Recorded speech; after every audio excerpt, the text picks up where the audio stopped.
dari proposal kami adalah menilai potensi pasar dan segmentasi konsumen yang dapat dijangkau oleh investasi. Yang kedua ada analisis layanan teknis, termasuk lokasi, peralatan, dan proses operasional. Yang ketiga ada mengidentifikasi kebutuhan sumber daya manusia, serta struktur organisasi yang sesuai. Yang keempat ada menilai aspek legal dan perizinan yang dibutuhkan dalam pendirian kami. Selanjutnya ada melakukan proyeksi keuangan termasuk analisis teknik, arus kas, dan estimasi liability. Kalau selanjutnya ada aspek-aspek dalam studi layanan bisnis. Yang pertama adalah aspek pasar dan pemasaran. Yang kedua ada aspek teknis dan operasional. Yang ketiga ada aspek sumber daya manusia. Yang keempat ada aspek hukum dan legalitas. Yang kelima ada aspek keuangan. Dan keenam ada aspek ekonomi dan sosial. Kalau selanjutnya ada profil usaha administratif. Yang pertama ada nama usaha yang bernama Arbe Cafe. Jenis usaha yang didirikan adalah sebuah kedai kopi atau cafe shop yang berlokasikan di Cengkareng, Mississippi, Tangerang.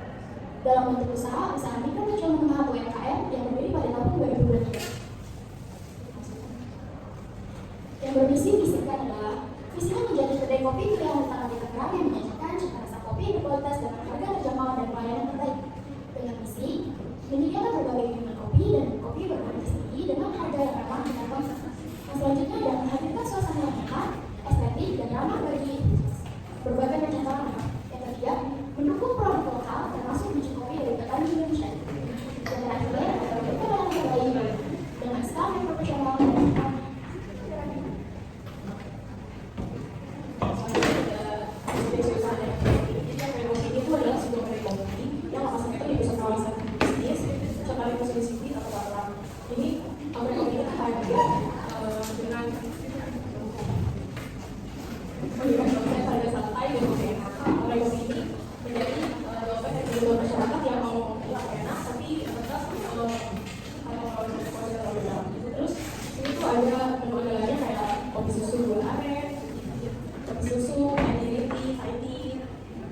mulai dari harga 10.000. Terus Abricom ini jadi tempat ideal buat nongkrong, bekerja atau sekedar makan-makan. Dengan tempat yang cozy, jadi dia bisa menarik pelanggan dari berbagai kalangan, dari mulai dari pajak, pekerja kantor sampai keluarga yang mau berusaha. Selanjutnya ada aspek legalitas. Saat ini Abricom belum punya legalitas usaha. Selanjutnya ada aspek pasar dan pemasaran, yaitu ada permintaan. Permintaan itu didominasi sama pekerja, kantoran, mahasiswa sampai masyarakat umum yang cenderung punya waktu yang stabil. Terus ada penawarannya. Abricom ini menawarkan berbagai varian kopi murah serta kopi premium dari makanan rumahan, maka namanya single taster yang berkualitas yang terjangkau. Contohnya seperti es goreng. Terus makanan tasternya ada cheese pasta casserole dan Swedish base gitu. Terus di sini ada makanan yang belum tersisa ini. Kita masarin dari top sama Instagram yang udah setelahnya dan juga Abricom di sini ada struktur organisasi yang pertama ada owner, ada kepala chef, lalu ada assistant chef, dan barista, dan ada barista. Terus di sini ada metode penelitian. Abricom menerapkan metode penyimpanan yang terstandarisasi untuk menjaga kualitas dan kesegaran barang. Artinya di sini adalah bagian udara yang sejuk, pelik, dan jauh dari sinar matahari. Jadi mempertahankan aroma dan rasa yang optimal. Terus susunan produk ini disimpan dalam lemari pendingin dengan suhu yang terkontrol 2-4 derajat Celcius. Buat disimpan sesuai kebutuhan suhu masing-masing buat mempertahankan kesegarannya. Lalu ada bahan segar yang tidak letak dan penerimaan dan menggunakan metode first in first out dan kontrol kualitas. Ini ada makanan lain seperti gula, tepung yang disimpan dalam bentuk tutup, jinak khusus yang terhindar dari kelepasan dan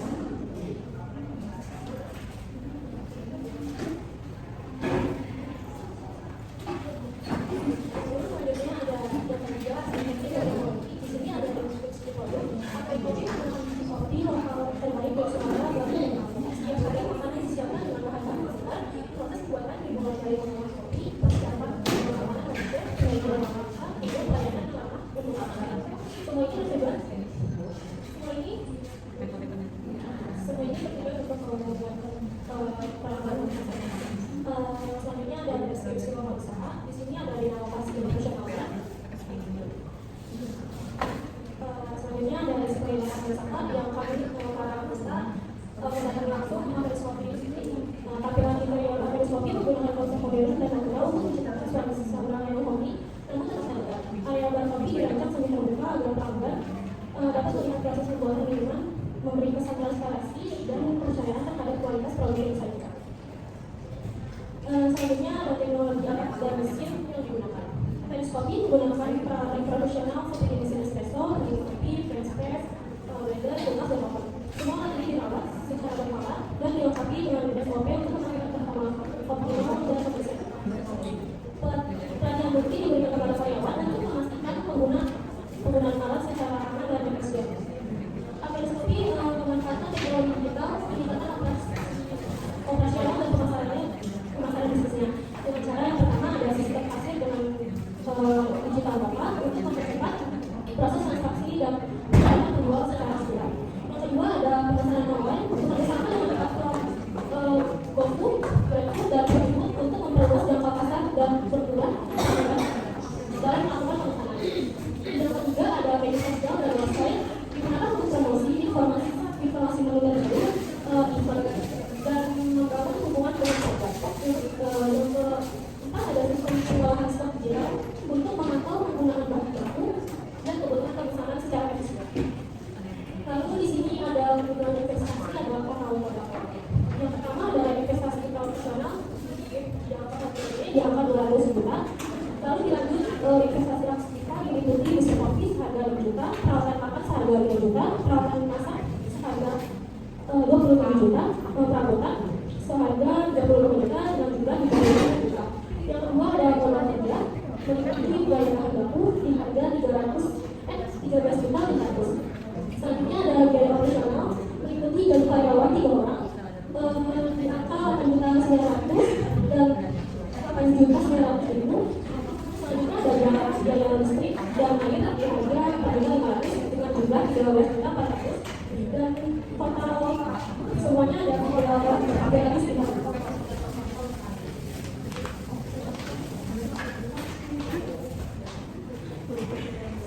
Selanjutnya ada proyeksi keuangan bersama French Coffee ini menargetkan rata-rata 60 pelanggan per hari.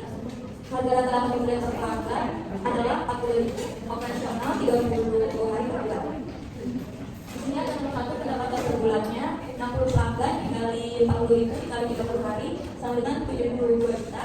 Yang kedua ada biaya operasional per bulannya, gaji karyawan 8 juta 900, listrik dan air 4 juta 500, biaya bahan baku 13 juta 600. Total semuanya jadi 27 juta. Yang ketiga ada laba bersih per bulan. Di sini ada 72 juta dikurang 27 juta jadi 45 juta. Yang keempat ada laba bersih per tahunnya 45 juta dikali 12 bulan sama dengan 540 juta. Selanjutnya di sini ada analisis penilaian investasi. Yang pertama ada ranking keuntungan yaitu laba bersih dibagi penjualan 45 juta dibagi 72 juta sama dengan 62,5%. Yang kedua ada return on aset, laba bersih dibagi total aset 540 juta dibagi 300 juta sama dengan 180%. Yang ketiga ada return on investment, pendapatan bersih dibagi investasi awal 540 juta dibagi 300 juta sama dengan 180%. Yang keempat ada return on equity, laba bersih dibagi modal 540 juta dibagi 300 juta sama dengan 180%.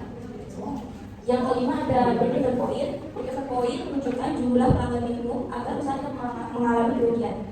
Total biaya per bulan 13.400, biaya variabel unit produk 7.500 perak, harga jual produk 40.000, total biaya tetap dibagi harga jual produk dikurang biaya variabel unit produk 13.400 dibagi 40.000 dikurang 700 sama dengan 13.400 dibagi 32.400 perak sama dengan 430.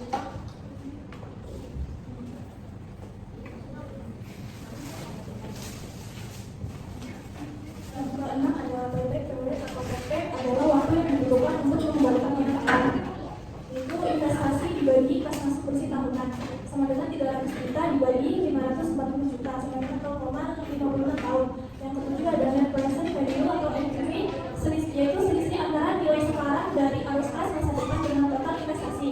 Estimasi kas masuk 3 tahun ke depan yaitu 1.620 juta.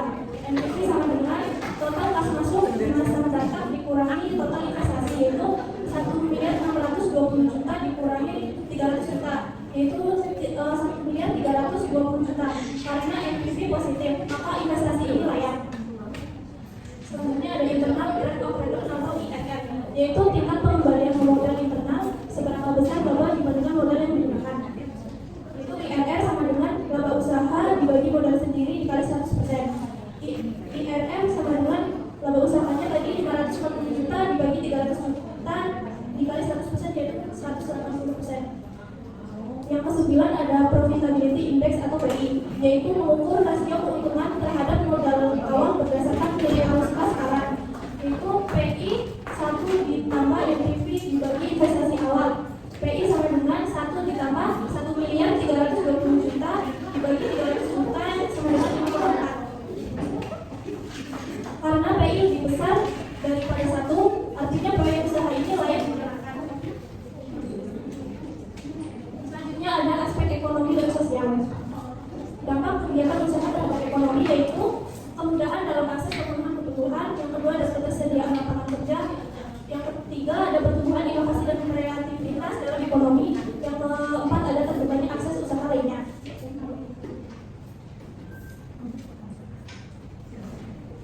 Aspek ekonomi dan sosial.